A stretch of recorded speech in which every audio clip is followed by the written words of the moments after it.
आवश्यक सूचना। ये ले ले। ये वीडियो मात्र मंजन के बड़े गति चमक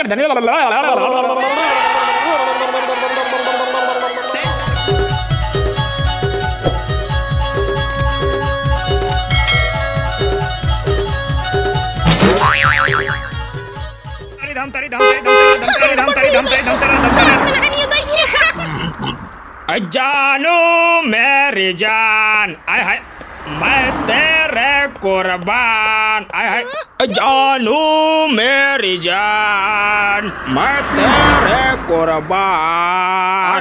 तय पारे तिल इमली के मैं हाँ बिलवा मसा ये भाऊजी या दा चलो लो ये थी जाऊँ ये तो आदमी है। हाँ? चलना ना। अरे कते जाबो? हाँ? दाई दे ओए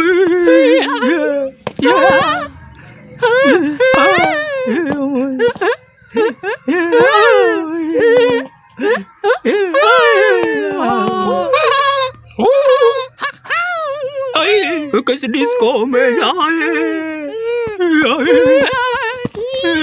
किसी होटल में खाए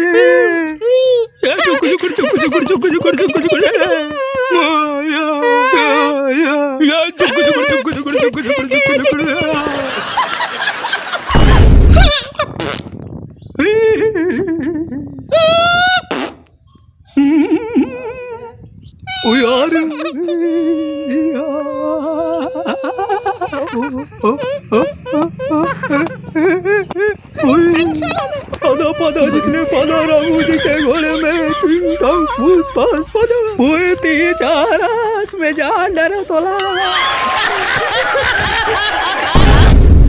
10 के जीरा और 10 के लहसुन। 10 के जीरा और 10 के लहसुन। औ आधा किलो गोंदली खड़ी मिर्चा पीसी मिर्चा। आधा किलो गोंदली खड़ी मिर्चा पीसी मिर्चा औ 2.5 किलो बैलर कुकरी हैं? लाले में ठोंग डरम फल अरे भाई 200 रुपए किलो। ओए चमक चलो ओए चमक चलो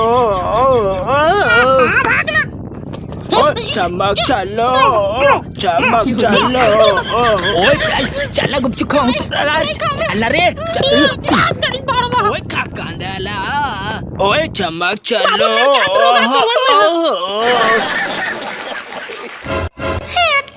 दही चटका लुहाला तपन में काट ओ ये दई अरे टुरी कैसे करते ये ओए भाग रे साले इनके कैसे करते ये दई ये मां ओ या इतिया जल्दी जा रे बेंगरी मुंह ओ ये दई रे टुरी लगी राडर मां कसम बोला मजा आइस रे भारी मजा आ गे रे ओइस कनी ह जो रंग तैसे लागत रे टुरी ह बौरा आ गे रे मां कसम मजा आ गे तैसे रे मोला रे ओए झंडू मां लागावो ये दई नहीं बचो रे मर गयो रे